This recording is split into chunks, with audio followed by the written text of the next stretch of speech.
And with that, Molly, I will hand it over to you. Well, thank you, Diggs, and we are thrilled you are joining us today. And it is about how we work positively and productively with something called hate against the Asian American and Pacific Islanders. And we want to turn this into a rising tide that lifts not just the Asian community, but all. I imagine folks may have questions, so if you do have them and want to populate the chat, we are really keen to know what's on your mind so that we can have a very real and heartfelt conversation today. As Dig said, I'm Molly Chang, your optimistic facilitator. Yes, optimistic. I don't wish on anyone the hurt and struggle that's come from racist acts and attitudes, but having transparency and visibility of them is a good thing, because when they're in the open, we can address them. We call this session Creating Shared Reality, because the lack of shared reality is the number one thing I see holding people back, meaning people are not on the same page. In a work setting, sales folks blame the product folks for poor quality hurting sales. The product folks say sales has bad leads. Or a leader might say, Asians don't speak up. Asians may be thinking, we can't get a word in edgewise. Such disconnects where people aren't on the same page happen all day long, and it doesn't go well. So to define shared reality for us, it's when two or more people are clear and aligned around, for example, the problem we're trying to solve, the current state we're in. What do we mean by respect? And it's not just knowing the facts. It includes the emotional and behavioral dynamics. Lack of shared reality boils down to lack of empathetic understanding. We don't know what it feels like to be in someone else's shoes. Today is intended as one step to address this. Creating shared reality feels sometimes like an epiphany. Wow, what I think is not what everyone else thinks. And you may be laughing. If this statement seems obvious to you, it is not to most. Shared reality results when two or more people make the time and effort to build a common view of the world around them. The view might be narrow, such as, what was it like to not speak English when you started school? Or more far-reaching, how do Asians become well represented in senior leadership? The key thing, it takes a group of people to create a shared reality. It's not the sole responsibility of leadership. So I'm saying you, me, all of us can create a shared reality with colleagues, friends, and family. And here is the punchline. Having shared reality is essential to make the best decisions, execute with speed, and achieve great outcomes. And I offer that the desired outcome in this cultural context is first getting to know each other and to appreciate where people are coming from, so that we feel connected as human beings. And it's the saying, I can see you because I've gotten to know you. Then we consider what actions really could help each other. So that's my little primer on shared reality and what we have to gain. So now you're asking me, how do we get to a shared reality? And it's simple, I say. Just hear all voices, including the unpopular ones, meaning the challenging conversations, as in calling out bad behavior or asking an uncomfortable question, such as, when have you experienced racism or bias? Or what's so bad about being called the model minority? Or how do you respond when asked, where are you really from? For most, it's not so easy to speak up about the unpopular. Likely you'd rather avoid it, and many do. The issue is these unpopular voices need to be heard, or we don't get to a shared reality. So you're going to have an opportunity to hear the voices of our esteemed panelists to better appreciate what it's like in their shoes, and then we'll dialogue. Before we get to this, I thought I'd create some shared reality around some data on the Asian community. So here's 5 minutes of class time. And Diggs, thank you for bringing the slides back up. And I want to acknowledge the source of much of this content is the Asian American Foundation. So having called America home for over 250 years, Asian American and Pacific Islanders are 23 million strong. We are approximately 7% of the population and the third largest demographic group, growing at the fastest rate of any major racial or ethnic group, 3.5 times faster than the overall US population, and projected to surpass 46 million by 2060 and be the largest immigrant group. You can see the numbers here. Chinese Americans, the largest Asian origin group at 23% or 5.4 million. For those not seeing slides, Indians are 20%, Filipino 18%, Vietnamese 9%, Korean 8%, Japanese 6, and others are not specified are the remaining 15. So I thank Pew Research for that. Now, the next slide gives some demographics. And as in 2019, nearly half of US Asians, or for 45%, lived in the West. So nearly a third of the population is in California alone, that's 30%. And 5 states that have 55% of the Asian population are California, New York, Texas, New Jersey, and Washington. Now, in terms of population of percent of population in 2019, Hawaii by far had the most. US Asians accounted for 57%. The next 4 states are California, where they're at 17%, and 11% are then Washington, New Jersey, and Nevada. So just to give you a little bit of demographics. So the next slide, I wanted to provide a snapshot of 6 historical events over a 220-year period to help us all increase our understanding of Asian American history just a bit. And I would say personally, it's been quite a revelation for me to realize that coming through all of my schooling, I really never learned any of this. So starting in 1763, the Filipinos escaping captivity aboard Spanish galleons actually jumped ship in New Orleans. And the first recorded settlement of Asians in the US was there in Louisiana. In 1871, in LA's Chinatown, a mob of more than 500 white men forced its way into and then ransacked every building on one street of a crime-ridden ghetto. A high-ranked policeman had recruited most of the mob off the streets. Many Chinese immigrants living and working there were robbed and beaten. 17 were tortured, mutilated, and then hanged at several sites in the city's business section with a crowd cheering on. In 1882, Congress passed and President Chester Arthur signed the Chinese Exclusion Act, putting a 10-year moratorium on Chinese labor immigration, prohibiting naturalization of any Chinese descendant. For the first time, federal law forbid entry of an ethnic working group on the premise that it endangered the good order of certain localities. From 1942 to 45, President Roosevelt signed an executive order scapegoating 110,000 Japanese American for the Pearl Harbor bombing. Many were second and third generation American citizens, and they were put into 10 Japanese American incarceration camps. Not a single person in these camps is ever indicted of a crime. In 1969, the first Asian American studies programs are established at colleges as a result of student protests at schools like San Francisco State and University of California, Berkeley. And then lastly, in 1982, Vincent Chin, a Chinese American, is murdered in Detroit by 2 auto workers who'd reportedly mistook him for being Japanese and blamed him for their job losses. The murderers were acquitted, never serving a day for their crime. And Chin's murder galvanized AAPI communities across the country and sparked national protests. This is just a little bit of a slice. I encourage you to learn more at places like the Asian American Foundation site. And I have just one more slide here. We call it by the numbers. Among all US ethnic and racial groups, the Asians have the biggest income gap between the top and the bottom 10%.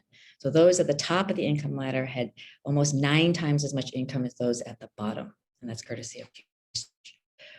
Despite Asian Americans having been in the US for over 250 years, 1 in 4 of us have experienced a hate incident.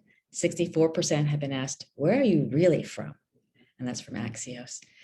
And lastly, of all the groups of color, Asian American and Pacific Islander communities receive less than 0.5% of foundation giving and less than 1% of corporate philanthropy. I share this not to sensationalize or dramatize at all, but really with the intention to help educate, ground us in a shared reality of this particular history and data. And hopefully one takeaway you have is that there isn't one Asian experience in America. Certainly there are common themes, as you'll soon learn from our panelists. Please hear them as the individual voices that they are. It's not an attempt to generalize. And part of our aim is to help you appreciate the different experiences of theirs and of experiences that may be different than you think. And so we really ask you to listen with curiosity, without judgment, and hopefully you'll gain a more empathetic understanding of both the success and struggle of working and living in our world. So finally, I have the pleasure of introducing our esteemed panelists. Often in introductions, we hear about the amazing accolades and achievements that focus on what they do. Rather, we're taking a different approach. and I've asked them to give you insight into who they are and what's shaped them. So for sure, they are super accomplished, and I'm going to do the honor of a few bragging rights. We're going to start at the beginning of the alphabet with Aaron Painter. Aaron is the founder and CEO of a new startup called NameTag, on a mission to bring authenticity to the internet and enable people to build more trusted relationships. Previously, Aaron was CEO of London-based CloudReach, the world's leading multi-cloud solutions provider. He's also a best-selling author and a former global technology sales, marketing, and product executive at Microsoft. Having lived and worked in 6 countries and traveled to over 100, he has learned firsthand that listening is the most authentic way to earn mutual respect, which is fundamental to building trusted relationships for people everywhere. Tiny bit about what Aaron does. I'm going to hand it over to Aaron now. Help us get to know who you are and what shaped you, Aaron. Thanks, Molly. It's always humbling to hear your bio, and it's especially humbling in this group. Now, I spent most of the last 20 years living and working outside the US. And not only did I learn from unique people I met around the world, but it shaped me in a really profound way. Most often I didn't look or sound like the other people in the room. And I had to find ways to build relationships, to build trust, and frankly, to be heard if I was going to have an impact. And as a white American male, I learned that diversity and inclusion were not only ways to get my voice across, but it was also the best way to allow everyone to contribute. I'm now focused on helping others to be their authentic self and to be recognized. Oh, that's great. I'd love to hear more about your organization. I just have to say, living in 6 different countries is not the most usual thing when you come across Americans. So would you share with listeners the places that you have lived and perhaps how you journeyed to the different places? Yeah, I grew up in the US, and I moved a lot as a kid, which I now think of at the time that it felt hard, but obviously probably got used to change. And I went to boarding school in the US, which was an incredible privilege, but I was with kids from 30 other countries, and they were my friends, but being that close with people, I gained an appreciation for how hard it was for them to fit in.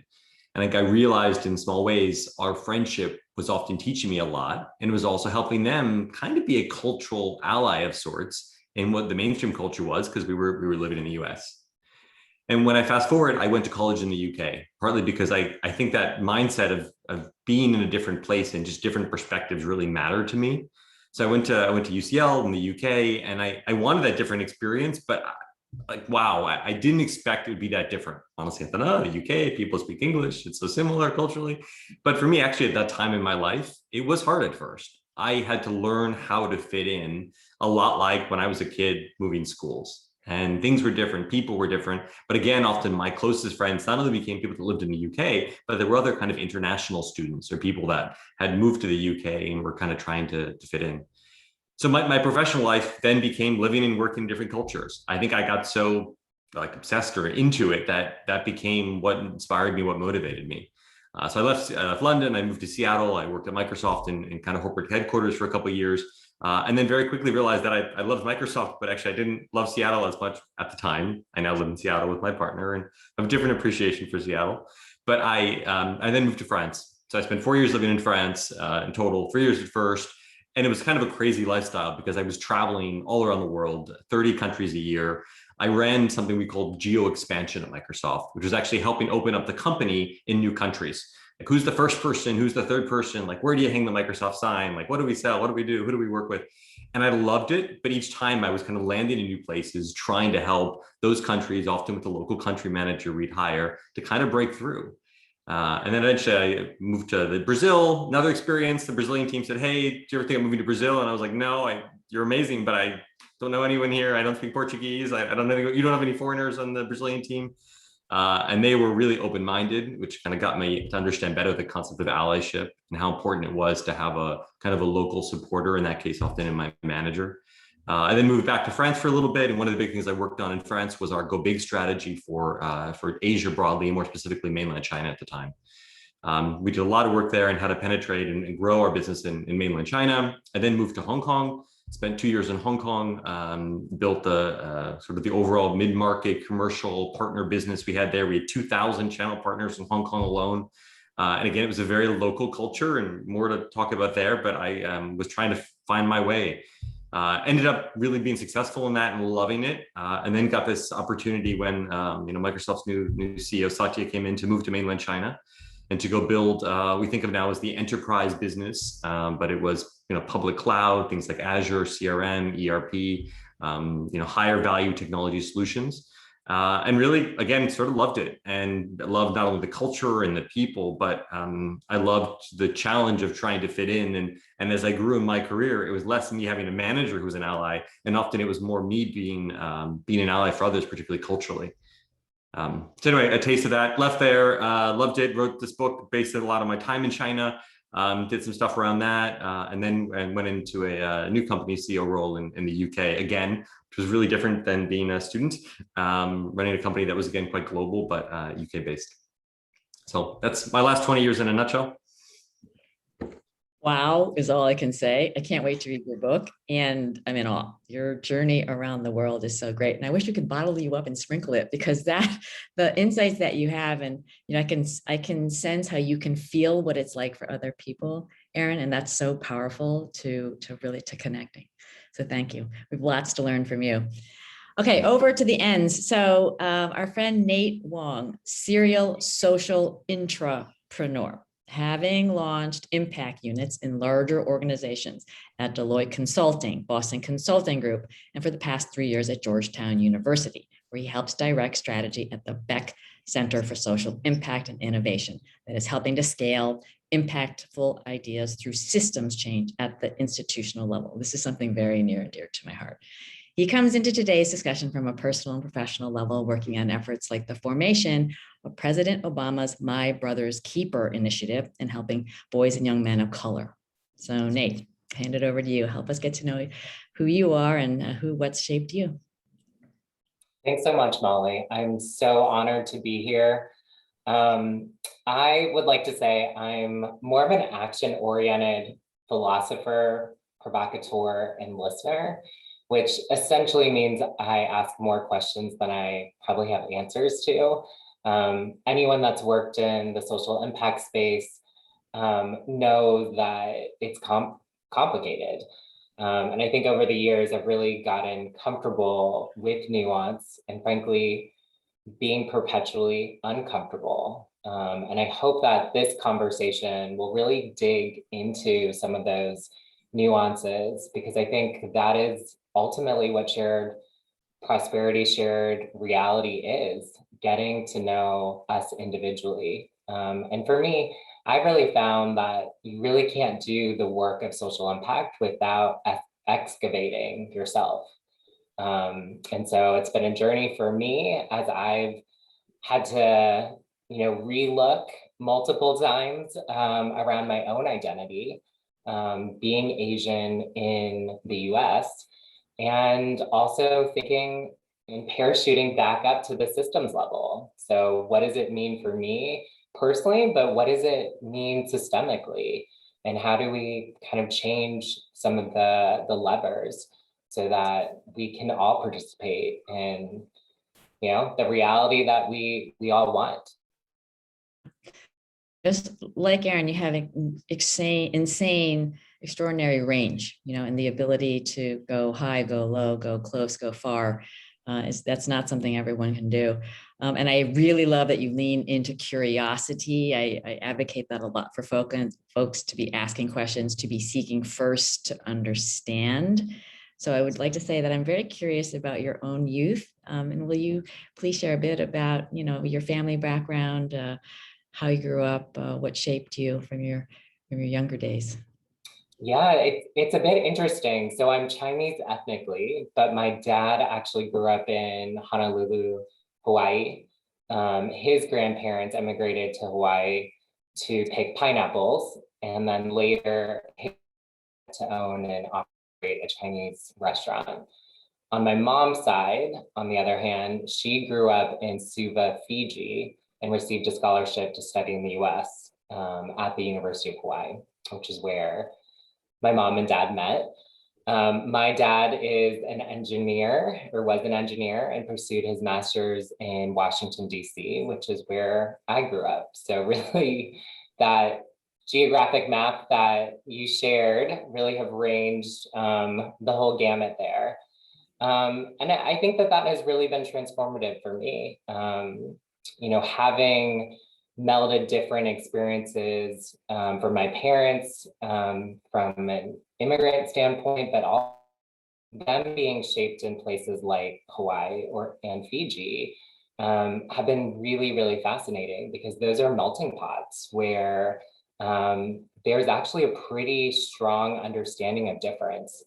And then coming into a place like DC, very much generally speaking, very white.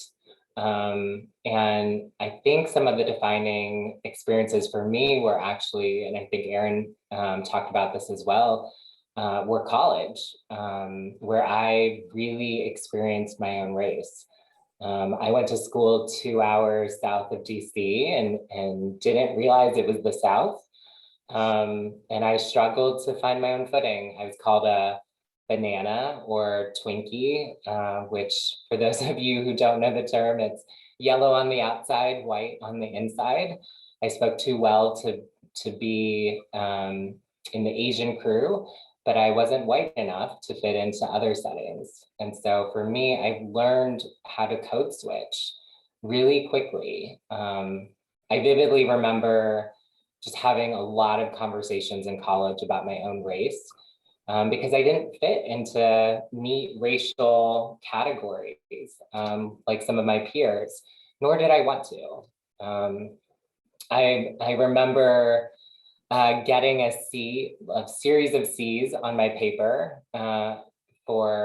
in college, and the word awkward was scrawled across it. And I set up a meeting with my English professor to talk through it. And I remember just being astounded by his remark. And he, I was looking for constructive feedback, and he responded, well, you should be lucky that English is your first language. And I just remember being taken aback by that sentiment. I was angry. And at the same time, I did feel lucky. Like my parents sacrificed a lot for me to be in some of these spaces. But I also was wondering, like, would he have said that to my other white classmates? So in moments like that, I had the choice, do I do nothing? Kind of what I was taught as a kid to kind of lay low, or do I, would I say something? And I chose to actually approach the dean and share some of my experiences. And I think that was really formative for me, making a series of hard choices from then on.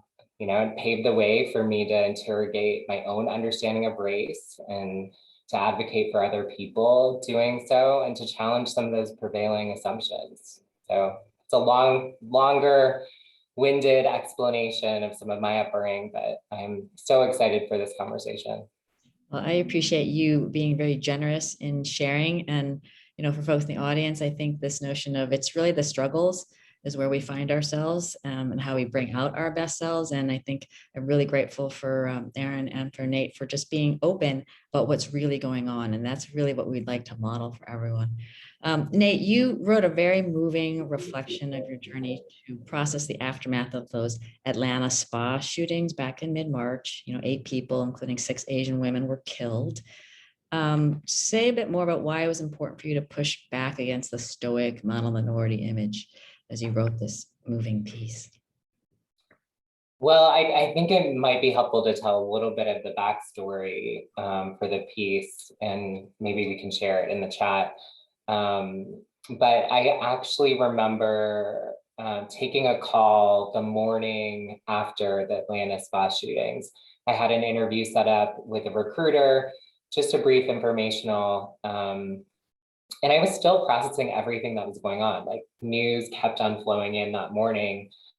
And the recruiter called me, and I was honest. I told him that I was a bit distracted, just given all the news coming out of Atlanta.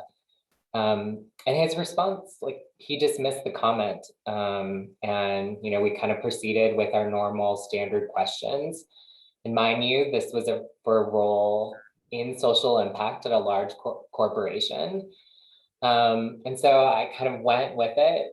He asked me a series of questions. I asked him questions. I asked him the goal of the group, which he couldn't answer. And just really continued to interrogate like my background, dates of employment, etc. And I share some of this because it was just an utter lack of acknowledgement, curiosity, or even empathy for my own processing after such a horrific act. And I stopped the interview like probably 15 minutes in. I've never done that. And I calmly said, I'd like to actually withdraw my candidacy. If this conversation is indicative of the culture that I'll be entering into, then it's really not the right fit for me. And there was a long pause. And so we exchanged pleasantries and I was off. But why I share that is because it was a little bit of an awakening for me of my own processing. How do I share what's going on, all the things going on in the back of my head? And Atlanta was a tipping point of so many other hate crimes and other things that have been going on, but it was also my own reckoning with how I have been complicit in perpetuating kind of the stereotype of hardworking, heads down, obedient Asian narrative, and at times unknowingly. And so I thought it was really important to share, what was going on in my head, the emotions, the range of emotions from sadness to anger.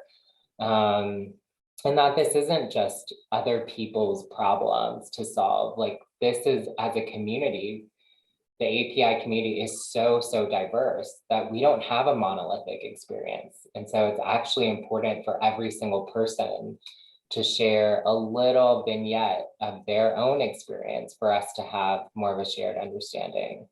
And so again, grateful for even just, the space for these conversations and hope to hear from many of you too. Yeah, thank you, Nate. Bravo for working to get to know what was going on for you. And that's not a minor thing for folks. And I think one thing I would offer for folks who want to be allies is, for us in the Asian community, sometimes we don't really know what's going on. I mean, to think about the things that we may have done, the ways we were at the time, which we thought were the right things, to think that maybe they're not so right now. It's kind of a big internal reckoning. And I appreciate, Nate, your being courageous and sharing how you navigated it, because I think it's something that I call doing the work. And if you just need to do it, and it needs to be processed.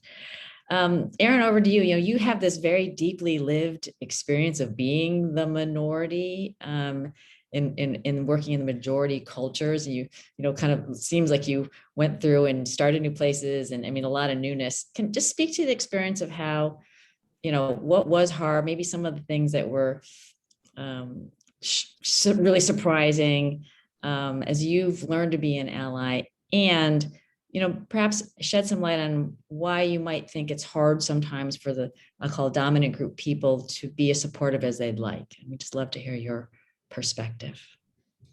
Yeah, thanks. It feels somewhat trivial. Like I realized the privilege in some ways I enjoy when you think about how hard it can be for many others in many places.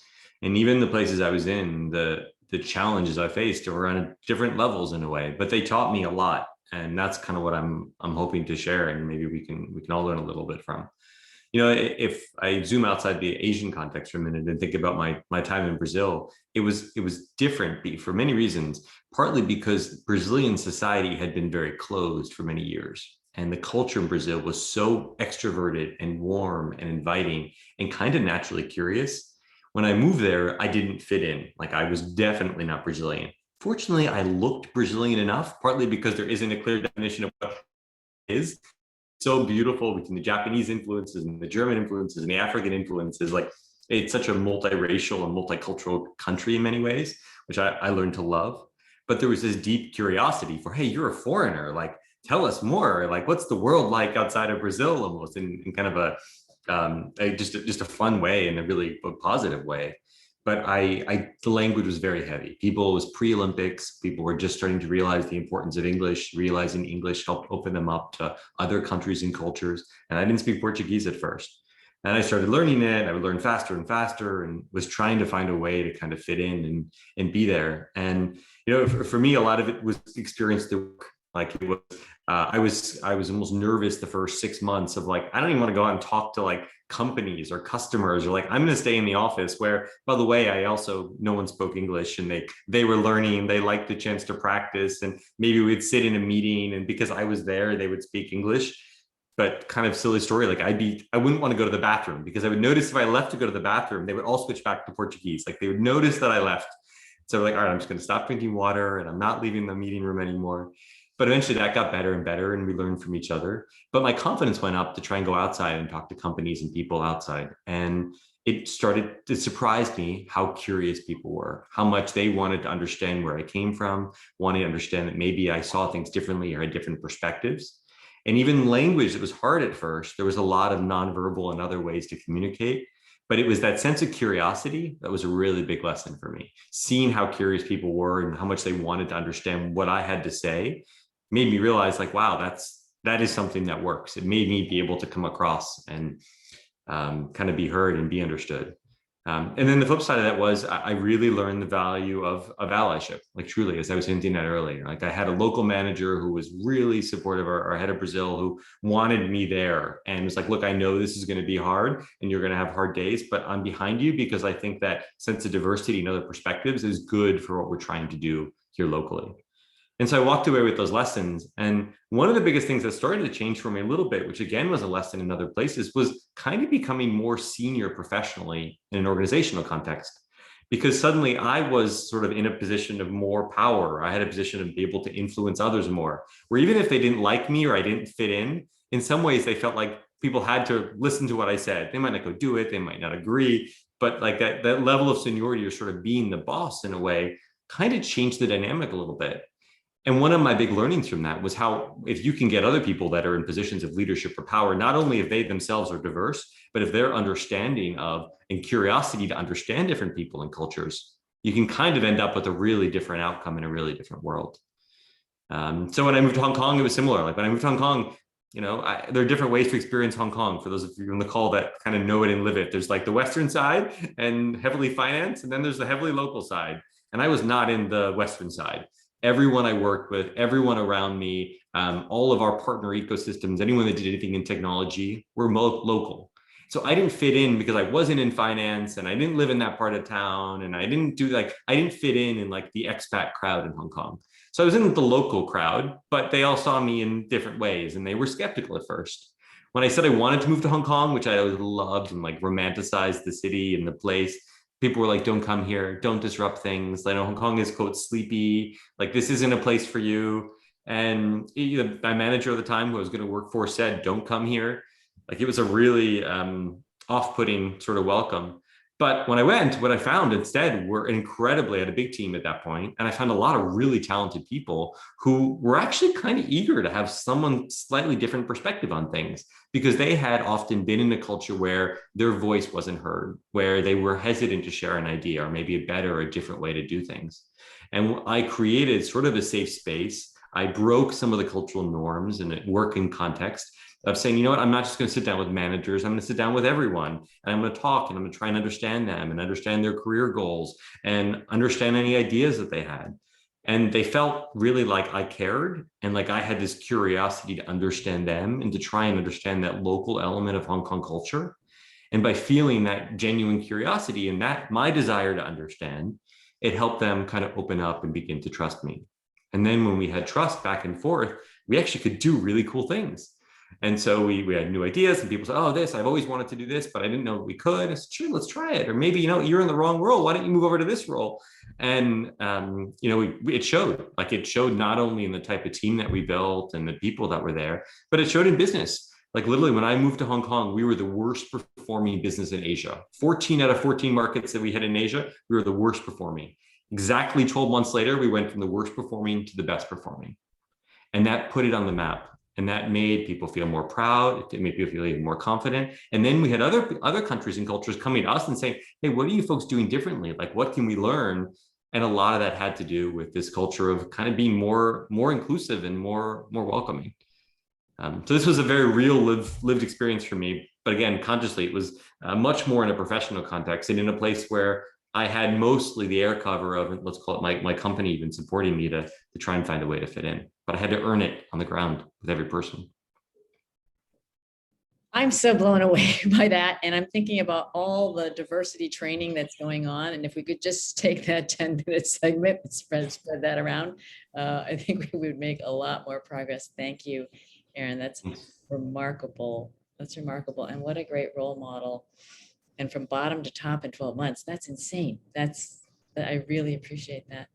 But we're going to open up a little bit for questions, but I'd like to get back to Nate and this personal, very, very personal journey you're on. And, I have this radio show and we talk about saying it skillfully, being who you are, saying what needs to be said. And that's really grounded in people having their own true north, because when we're in a good relationship with ourselves, then we can think about others around us. And so as you reflect and, in your early in your journey in life, where would you say you are along your true north? Are you there? Are you halfway there? I mean, I'm just wondering how you'd answer that. It's such a good question and a hard one. I think sometimes it's hard to know when you finally reach that destination, if you will. I think if I could describe myself on this journey, probably would be more in the valley, to be honest. Much more of the dismantling all of the constructs that I thought were true, and reforming them. So for me, it's meant really doing a lot of that self-work. And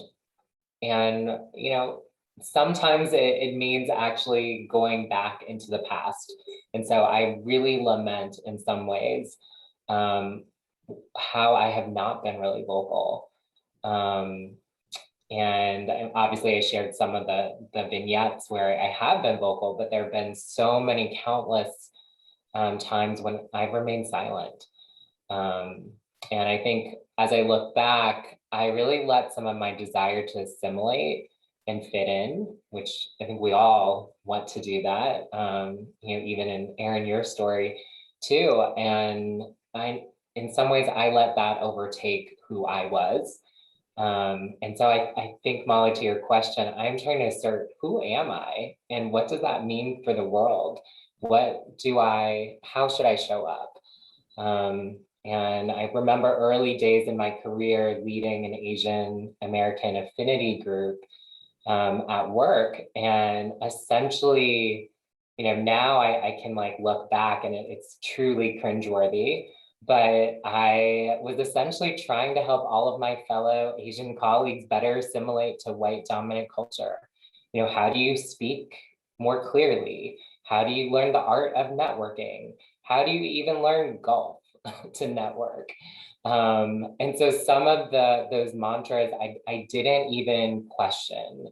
So now it's a reckoning moment for myself where I'm trying to, are those assumptions actually valid? Does networking have to look like XYZ in this cultural context? How would I do it if I were to design it my way that feels comfortable and authentic to me? And I'll be honest, my family and I are also doing some of that work. It's meant really investigating narratives from my own culture, the myth of the model minority of putting your head down, that's actually not helpful. It has actually meant that it's created double barriers for me to even speak out, because I'm oh, am I not being respectful because that's the way that I was taught? But then at the same time, really, kind of dying on the inside that no, I should assert a point of view. And so we're on our own journey as well, going through therapy and overcoming some of the stigma of mental health, which Asian Americans in therapy is a whole different ball game, and I can share a lot of fun stories there. But also some of the other narratives and expectations that like there are only 3 career paths, like a lawyer, doctor, engineer. That obviously did not play out for me. And so, yeah, I think my journey is going to be circuitous, but I'm excited, and I'm actually excited by all the people around me that are also walking on that journey. We don't journey alone, hopefully. And I'm just thankful to have met and assembled and collaborated with people like you all. And we're on this journey together, and I'm excited to explore, out of that valley. Just an honor to you. I want to offer that this journey of self-awareness, which I'm just feeling it. And as you increase your self-awareness, the most successful people are very self-aware. Nate, our self-compassion needs to track as well. And we can't beat ourselves up for things that were in the past the way they were. And so give yourself permission, to just honor the things that maybe you would do differently and to move from them, and, to be your best friend, not your worst enemy. Thank you for that. I'd love Aaron and Nate, some suggestions for folks concretely on both sides for how people who want to be allies, we think about AAPI rising, not, the hate part. You're kind of king for the day. What would you encourage people to do who want to be allies for Asians who may want to be more true to themselves and figure that out? We'd just love to hear some of your suggestions. Yeah, when you and I first met, Molly, I loved our conversations because it felt like we were so much on the same wavelength, and then getting to know Nate, and even some of your comments in the open just resonate so much with me. For me, what works is creating a shared understanding. It's easy to read that in a book. It's easy to watch that one of your great videos. I lived that. And for me, it just became so deeply ingrained in kind of how I think and how I operate. That curiosity, that authentically wanting to connect with people, strong relationships are built on respect. And in my opinion, listening is the best way to show it. Kind of what, again, Molly, you mentioned in the opening. Allyship in my mind has not worked when it's transactional or it's forced or it's not genuine. And it works amazingly well when there is that sense of curiosity, because that's what leads to this sort of shared understanding, knowing what it's like to be someone else's shoes for a day. Nice. Thank you, Aaron. Nate, any thoughts? Yeah, I have 3 thoughts. One, I think it is important for us to do the education. And that goes across the board. I really agree with Molly that I didn't know some of the history. And so there's just some background that is incredibly important that has led to where we are right now. And I think if we don't even, take that into account, we can't really understand the present.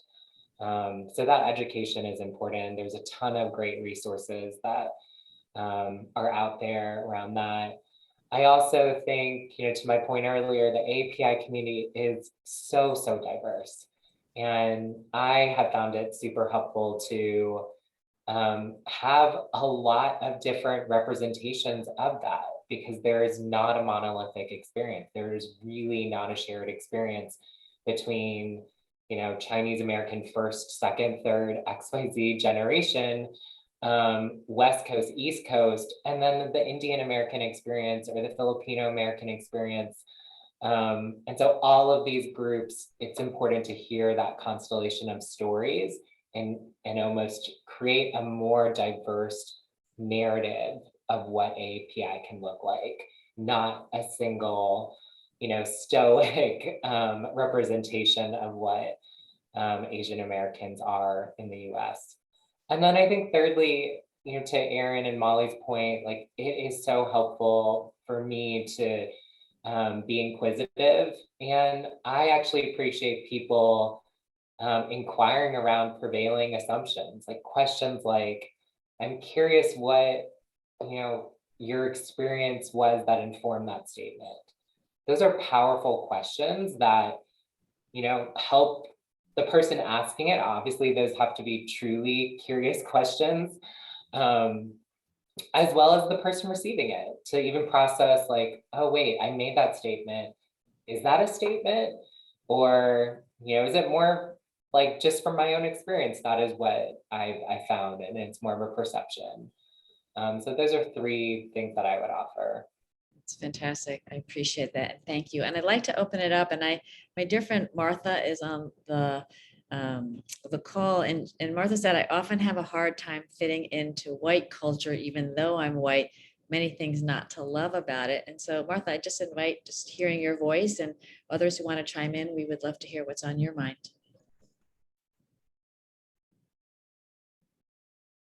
Sorry, I was on mute.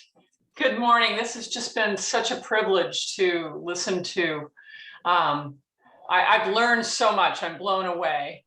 And yeah, I just made that comment because as I'm listening to you all talk, I don't know. I think it's just an emotional feeling of, what is it about white culture that I don't identify with? There's a lack of empathy and sensitivity that, I'm making a huge generalization here, but ever since my childhood, I've always found that I align more with, in the old days, I used to think it was the underdog, but I think it's just the person who is more sensitive. And I think that perhaps growing up as a minority in a dominant culture attunes you to things like insensitivity and cruelty. And, I have a certain mindset that is also attuned to that. So I don't know. I made the comment. I haven't really thought it out thoroughly, Molly, but I definitely, like when I heard about Atlanta, I immediately thought of you, Molly. I think I might have sent you a text or something. Like it hurts me on such a soul level that I'm living in this world this way, and I've always been this way. And so I remember my sister said she remembers when we were little girls. Somebody asked us as little girls, like 4 years old, what if you could have anything in the world, what would you want? And I said something like that everybody would love each other. And so, but I find there's more sensitivity when you've been a person who's been, I don't care what group you belong to, when you've been a person who has been abused or maligned in some way, you have a sensitivity that others don't have. And I identify with that. I'll shut up now. We welcome your voice, and I'm thrilled to hear it. And I really appreciate you, Martha, sharing your thoughts and for your amazing love and support. I just want to open up for folks who have thoughts that they might want to share what's going on for you. We'd really love to hear it. No right, no wrong. Doesn't have to be rocket science, but it would be great to hear some different voices. Hello, this is Lyra Louise in Chicago, Illinois. So I would like to pose a question to the panel. And I'm in the architecture industry, so I'm an architect by profession. And so then I wanted to ask, what role would trauma information play in creating that shared reality? And when you incorporate, because Aaron Painter mentioned a while ago that the allyship needs to be more of a genuine allyship as opposed to a transactional. And in applying a trauma information into that creation of the shared reality, sometimes people tend to weaponize curiosity. And how do you, there's a fine line between being curious and weaponizing that curiosity because of that lack of trauma information. So what is the best way forward for this when you encounter that? And this is Lyra, I'm done speaking. Yeah, Lyra, thank you for that. I can take a shot at it and then pass it on. I appreciate that. I think that the weaponizing, this is the notion of the saying it skillfully, like how you ask a question really matters. And if it comes from a place of love and genuinely wanting to know, that's one thing. And I think to your point, the effects of trauma, I mean, without knowing, and sometimes people don't appreciate the trauma that they've been in, so it's lurking in the shadows. So it's not necessarily something that's so obvious or apparent or understood at all.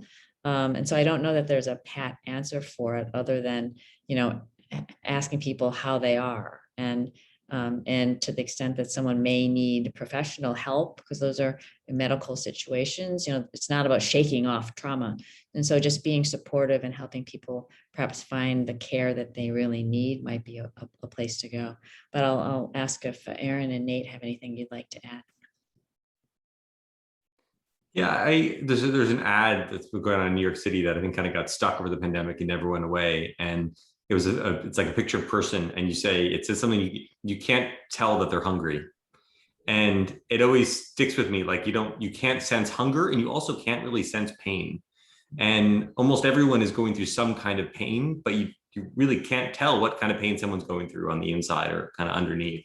And the only way that I found that works, and Lyra, I think we've all been in those kind of situations where people are asking questions and it doesn't feel like they really want to understand. It feels like they're asking questions to prove themselves right or to get to a certain outcome.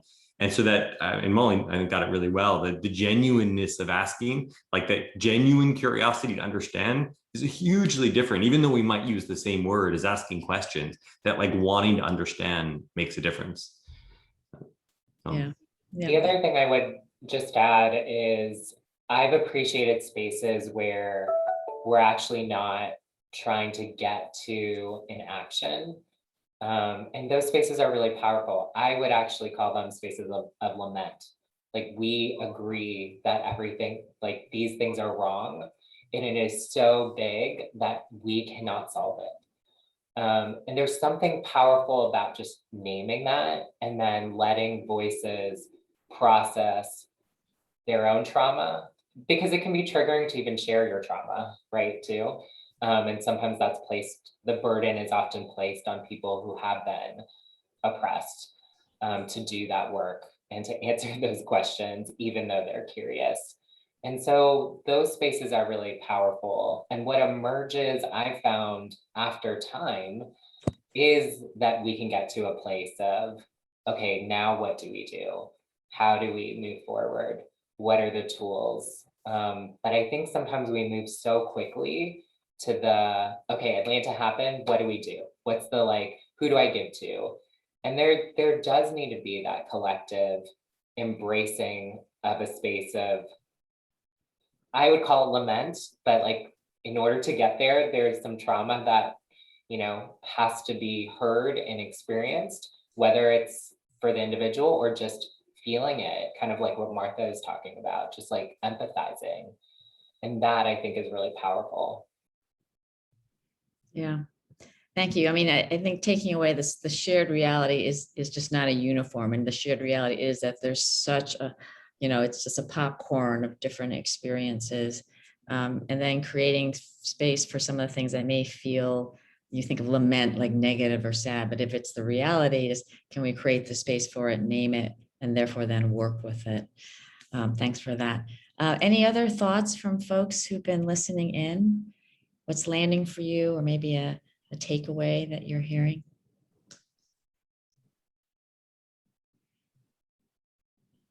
Going once, going twice. Aaron, Nate, I'll just give you a moment if there's a thought you'd like to share, and maybe for us, what was it like for you to be sharing, the history that you shared of your own life, and to everyone's benefit. I'd love to know what it was like for you. I mean, speaking personally, I felt like I'm finding allies maybe in ways that I don't expect, kind of being one and being surrounded by others. And I just love hearing stories. I love telling stories, but I love asking questions. I love listening for the answers. So for me, this discussion, I made me think a lot. Even Martha and Nate, your comments too. I mean, Nate, even on the AAPI and like, what does that mean as a category? Like, it's so many different types of people and cultures.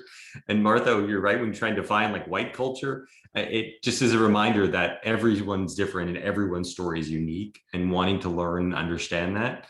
I hope we can use this moment of attention to as a reason to be optimistic. Yeah, thank you. Nate?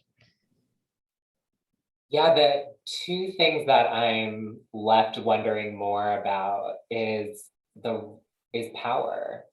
Like, we can't have these conversations without acknowledging power and intersectionality, which, you know, what's the role of gender? What's the role of, you know, being in a dominant culture and your positionality related to that? And so, you know, I think this is the entry point, and I know Molly kind of framed that there's so much richness to explore beyond this, and that level of nuance I'm excited about. And I just would be remiss to not acknowledge all of the different pathways that we can go further. Yeah, I love it. I love it. I appreciate everyone for your courage to be real, to be respectful and optimistic. I'm especially grateful for our thoughtful panelists, Aaron Painter, Nate Wong. Shout out to you, Diggs, and the RSA for your leadership in this space. I just want to quote former president of the World Bank, my friend, Dr. Jim Yong Kim. Optimism is a moral choice, and we can choose to be optimistic and hopeful. The change we want to see in the world starts with each of you. It starts with all of us. And I quote Meg Wheatley, human conversation is the most ancient and easiest way to cultivate the conditions for change. And so I just want everyone to know I am cheering for you to be who you are, to skillfully say what needs to be said so that you and those around you have a shared reality, which is essential to make the best decisions, execute with speed, and get to great outcomes. We have some resources in the slideware. We'd love you to take advantage of. If you want to say it more skillfully, I have a website, sayitskillfully.com. We appreciate ongoing communication and ideas for what could happen next. So thank you very much from the bottom of my heart, and I pass it back over to Diggs. Thank you, Molly, and apologies, my slides have crashed, so I can't share it right now, but you will get that in a follow-up email. I apologize for that. I also want to, on the record for the recording, acknowledge that we were meant to have two, at least we were meant to have one other female voice in the room as a panelist, but she just could not be with us due to family commitments. But Irene Cow from Courage Line, California, I just want to say thank you for her work. She put a lot of effort into helping to scope this panel. And I also want to recognize for the record Deepthi Walaratna, who is another fellow of the RSA who helped connect us to Irene. I do strive to have gender parity on our panels. It's just, you know, can't always account for when life gets in the way. But thank you all to everyone who joined us today. This has truly been an amazing, just as a, I know I helped put this on, but as a participant for the last hour, I learned a lot as well. I hope you did too. Please be on the lookout for when the recording is live. I'll share that by email.